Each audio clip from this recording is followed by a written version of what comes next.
What's that sound? It's For Amusement Only, the EM and Bingo Pinball Podcast. Welcome back to For Amusement Only. This is Nick Baldridge. For tonight's episode, I wanted to take a moment and respond to some listener feedback that I got. And the response is detailed enough that it'll take my entire episode, I believe. A couple days ago, I received an email from Steve. Not Steve Smith that I've interviewed before, but a different Steve. And he says, Nick, I really enjoy your podcast. Thanks for taking the time to release it into the wild. I like the short format as it makes it easy to listen at work. You've piqued my interest in EM bingo games.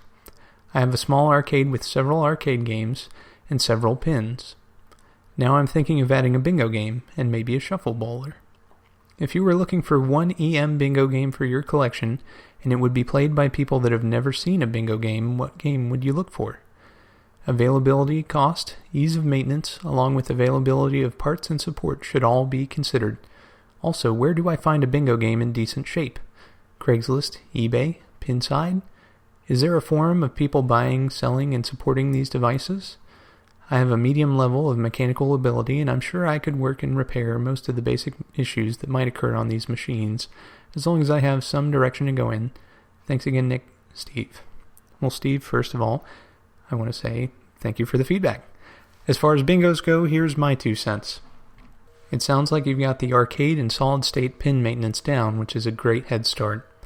The bingos have a lot of mechanisms and switches, but they're pretty easy to work on. Most of the mechanisms and switches are in the head, which opens from the back and folds down from the front. For me, I like project games. I enjoy learning a new skill, and bingos are very complex EM games. So what I look for is not typically a working example. For people new to bingos, what I would suggest is the following technique. First of all, introduce them to the game. Depending on the features you have, I would suggest you introduce it as a bingo game where you have to get 3, 4, or 5 numbers in a row. Once they get that skill down, slowly introduce your machine's other features. Moving numbers always confuse new players. Red letter games are also confusing at first. So sometimes it gives you replays and other times it starts an entirely new game. So wait for them to get the hang of each new feature a bit at a time. This is especially important on some of the more complex Magic Screen games that have the Futurity feature. That feature almost makes 0 sense if you don't understand the history that went into the OK game and how the Futurity game builds a better OK game. So, again, I would keep it simple at first, then over time introduce them to the other features which are showing up on their backglass that they don't really have a clue about. Be prepared, as this may take multiple visits. Let them cool their brains off with the flipper game or arcade session and then see if they return. For me, the gameplay didn't click until I had the opportunity to put a win on the machine. And as I mentioned in a previous episode, this took multiple times over at Steve's house. Steve Smith here in Richmond. If you get a 6-card machine, which I had never played until recently, you have 6 different bingo layouts, no moving numbers, and 6 opportunities to get 3, 4, or 5 in a row. This makes for fast gameplay and a quick way to get to a winner. It also doesn't have the complexity of moving numbers. And as Vic mentioned in last night's podcast, for you, the collector, it allows you to get much better at hitting specific numbers. This is a skill that will transfer to other flipper games or bingos. The Magic Screen games are the most desirable. So, I kind of breezed past Steve's question here, but there's not a specific title that I would say run out and get. Let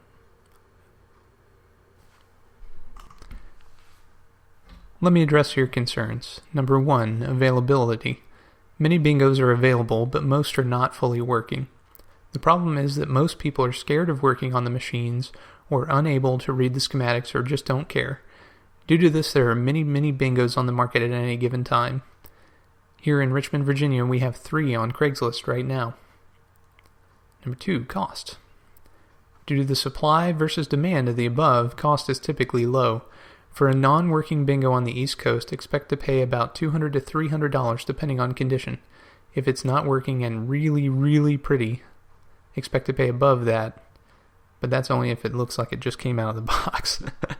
The typical range is somewhere in the $200 to $300 for a non-working but cosmetically decent bingo.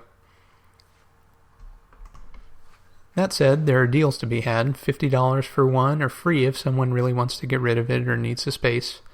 For example, the camp in last night's episode is giving away a nightclub, which is a very fun game, at the Allentown show. Email him at campgames@yahoo.com if you're going to be there, and you guys can talk about arranging pickup.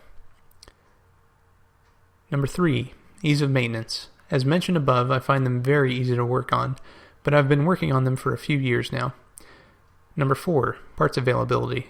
There are a few unique parts in a bingo, motors, of which there are 3, 4, and the spider portions of the stepper units. The rest are pretty much standard pieces. Coils are available, switches as well.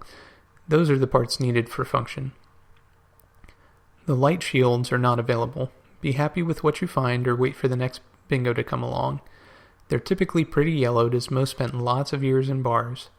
Backglasses are also not available. You get what you get. Coin doors, if not wooden, are not available. If you have a 1970 to 80 game, the coin divider is not available if you care about such things. This is the feature where it pays the operator to a second pay compartment, separate from the main cash box. Wooden coin doors can be made, but are not available. Sometimes a new old stock, unpainted door will come up on eBay. The side springs are available at any pinball vendor, but the lamp springs are not. One of the reasons I started this podcast is that people were breaking up the bingos because they didn't want to work on them or didn't understand the gameplay. Parts are typically out there due to this trend. I like the moving numbers games, Magic Screen or Magic Lines. Mystic Line games are very complex and only have 20 holes, which makes it a bit easier to score hits. Now that I've fixed up this ticker tape that I mentioned on the podcast, I've been playing that daily. I can put about 20 games on during my lunch break and lose lots of money. Number 5, I look on Craigslist. Pinside rarely has anything positive to say about the bingos, which is another reason I wanted to start the podcast. Bingos are turning into forgotten history. The occasional Pinside thread pops up that discusses them in a positive light, and some of those are pretty interesting. I believe there's one of Craigslist finds and so forth on there. I don't frequent a lot of those. I do like to jump in on the tech side, and that leads us to number 6. There's not a really active community anymore. The closest is the Bally Bingos in Britain forums. I suggested a couple years ago starting another community as their forum got wiped out. When they rebuilt it, at first they didn't have a backup available of the old postings, so all my post history was gone. Not that I had posted a ton on there, just some questions, but a lot of the old tech that I had been using on there was wiped out. At that time, not a whole bunch of people rejoined that were very active on there. There's still a few folks on there that are very knowledgeable, and it doesn't hurt to jump on there and ask your question, and certainly the folks that are on there are friendly and available. I try to respond to most of the bingo-related questions on Pinside, and I would urge any questions to go there for now, or RGP, there's lots of knowledge there too, or on the Bally Bingos in Britain forums. I'm hoping that a large enthusiast community develops over time. Item 7, mechanical ability. That's great, it'll serve you well. They have large circuits, but they're no more complex at the end of the day than their EM flipper counterpart. You have a coil that's supposed to be energized, and it runs through 5 or 6 switches and various relays or switch stacks on the control unit to get there. Stick with it if you get one. You'll learn everything you never wanted to know about EM repair. And lastly, you're very welcome. I'm very glad to hear that you're enjoying the podcast, and it truly makes it worthwhile for me to hear this. So that's all for tonight. Thank you again for joining me. My name again is Nick Baldridge. You can reach me at foramusementonlypodcast@gmail.com. You can listen to us online at foramusementonly.libsyn.com. And you can listen to us on iTunes, Stitcher, Pocket Casts, via RSS, or on Facebook. Thanks very much for listening, and I'll talk to you next time.